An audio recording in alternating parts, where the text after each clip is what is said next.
ఉగాది అనగానే నిజాన్ని నిజంగా మనం అనుకుంటే పిల్లలందరూ కూడా మంచి అపచ్చులు తినచ్చు అని అనుకుంటారు.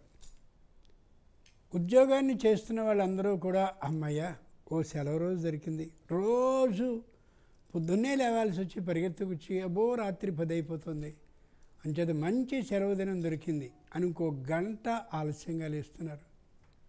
గృహిణులు ఈ రోజున ఎక్కడో దేవాలయానికి వెళ్ళి ఆ దైవానికి నైవేద్యం చేసినటువంటి పచ్చడిని తినేసి చక్కగా విందు వినోద కార్యక్రమాలతో అలా రోజంతా గడిపేద్దాం అని అనుకుంటున్నారు.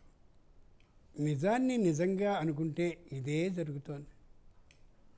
తల్లులారా, తండ్రులారా, నాదో చిన్న మనవి. ఇలాగే మనం చేస్తూ ఉగాదిని గడిపేస్తూ వెడితే మన తాత ముత్తాతల నుండి వస్తున్నటువంటి ఆ సంప్రదాయాన్ని మెల్లగా మెల్లగా మెల్లగా మనం ధ్వంసం చేసేసుకుంటూ వెళ్ళిపోతే ముందునాటికి ఉగాది అంటే ఎవరికీ తెలుస్తుంది?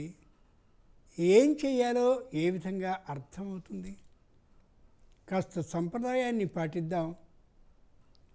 ఆ సంప్రదాయం ఎలా అమోఘమైన ప్రవాహ రూపంగా సాగిపోతుందో దాన్ని తరువాతి వారికి అందిద్దాం.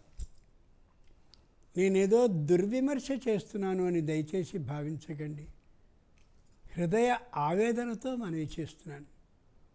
అంచేత ఉగాది అంటే ఏమిటి, ఉగాది ఎంత గొప్పది, దాంట్లో దాగున్న విశేషాలు ఏమిటి అనే అన్నిటినీ కూడా విశ్వావసు నామ సంవత్సర శుభ ఆకాంక్షల్ని మీ అందరికీ తెలియజేస్తూ ఆ లలిత పరమేశ్వరి అనుగ్రహం మొత్తం మీ కుటుంబాలన్నిటికీ కూడా సంపూర్ణంగా కలగాలని ఆ తల్లికి సాష్టాంగపడుతూ ఉగాది గురించిన మాటల్ని చెప్తాను.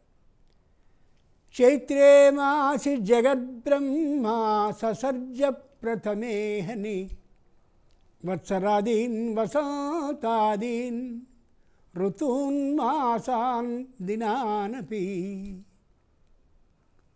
సంవత్సరాది వస్తుంది అని చెప్పి ఆదిపరాశక్తి మహావిష్ణువుని పిలిచింది. సృష్టి స్థితి లయాలనే మూటిలో విష్ణు నువ్వు కదయా స్థితిని చేస్తావు, అంటే రక్షణని చేస్తావు. రేపటి నుండి సంవత్సరం కొత్తది రాబోతోంది కాబట్టి ప్రజలని ఎలా రక్షించాలో ఆ విధానానికి సంబంధించిన ఏర్పాట్లన్నింటినీ చేసుకో, నేను ఆజ్ఞాపిస్తున్నాను అందావిడ. బాగా ఆలోచించి చూస్తే సంప్రదాయం ప్రతి ఇంట్లోనూ పాటింపబడుతూ ఉంటుంది. రేపటి రోజున పండగ అని అనగానే తెల్లవారుజామున మొట్టమొదటిగా పిల్లల్ని లేపేది ఎవరు? తల్లే. అంచేతనే రేపటి రోజు నుంచి సంవత్సరాది అవుతోంది అని చెప్పి రేపటి రోజు సంవత్సరాది ప్రారంభం అవుతోంది కాబట్టి తప్పక విష్ణువు నువ్వు సృష్టిని చేయి అని ఆజ్ఞాపించింది అమ్మే. వెంటనే విష్ణువు ఆలోచించాడు. తనకు తానుగా సృష్టిని చెయ్యడు. సృష్టి స్థితి లయాలనే 3 కార్యక్రమాల్లోనూ సృష్టిని చేయవలసిన బాధ్యత బ్రహ్మకుంది కాబట్టి బ్రహ్మని పిలిచాడు ఆయన. బ్రహ్మ రేపటి నుండి సంవత్సర ఆది కావలసి ఉంది కాబట్టి సంవత్సరాదిని నువ్వు చేయి అన్నాడు.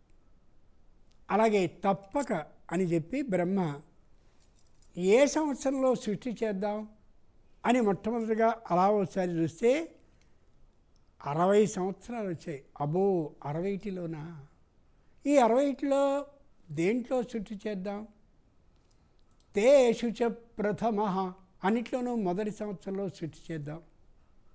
మొట్టమొదటి సృష్టి ప్రభవ సంవత్సరంలో జరిగింది. సంవత్సరము అనగానే మళ్ళీ 2 అయనాలు వచ్చి పడ్డాయి ఆయన ముందు, ఉత్తరాయణం దక్షిణాయనం. తయో ప్రథమ, ఈ రెంటిలో మొదటిదైనటువంటి ఉత్తరాయణంలో సృష్టి చేద్దాం అనుకున్నాడు.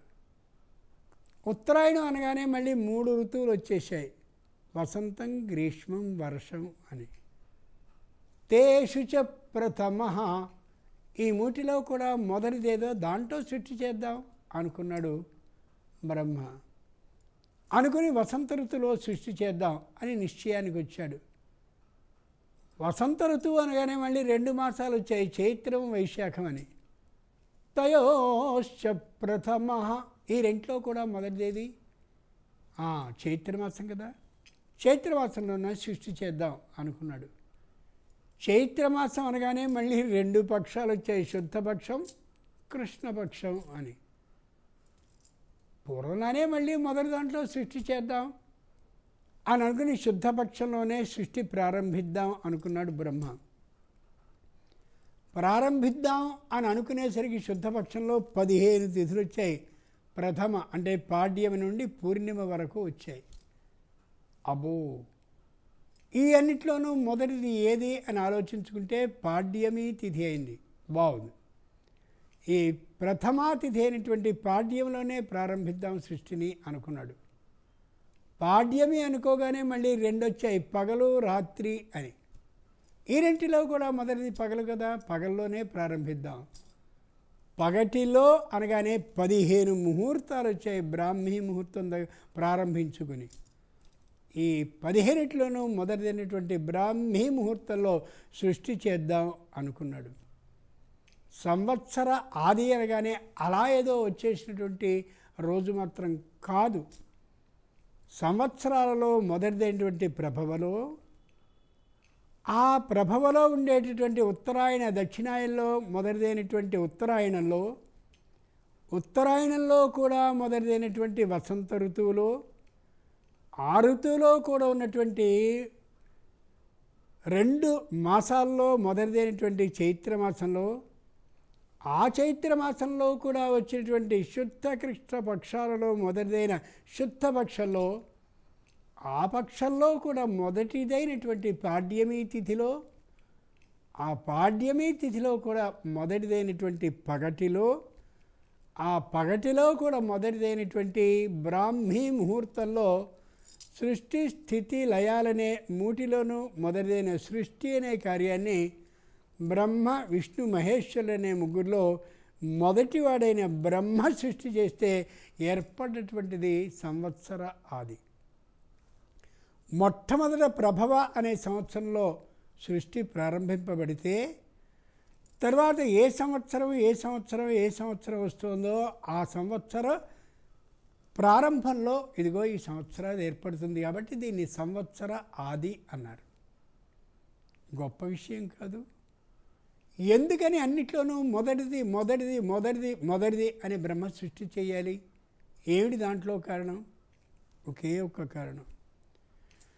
కలియుగంలో ఉండే వాళ్ళందరూ కూడా ఇబ్బందిని కలిగి ఉంటారు కాబట్టి, బుద్ధిబలం తక్కువగా ఉంటుంది కాబట్టి, ఉగ్ర రోగ సంకలితులు తక్కువ కాలమే జీవిస్తూ ఉంటారు. పైగా ఎప్పటికప్పుడు చనిపోతావేమో అనే భయాన్ని రేకెత్తించేటటువంటి రోగంతో ఉంటారు. కాబట్టి జాగ్రత్తగా సరైనటువంటి ఆ రోజున సృష్టి ప్రారంభించి వీళ్ళకి సంవత్సరాదిని చేయాలని ఆలోచించినటువంటి ఆ విష్ణువు బ్రహ్మకి ఆజ్ఞాపిస్తే బ్రహ్మ అంత ఆలోచించి సృష్టి చేశాడు.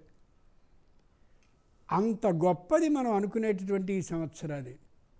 దీన్ని గుర్తుంచుకునేందుకు వీలుగా ఉగాది పచ్చడిని 6 రుచులతో ఏర్పాటు చేశారు.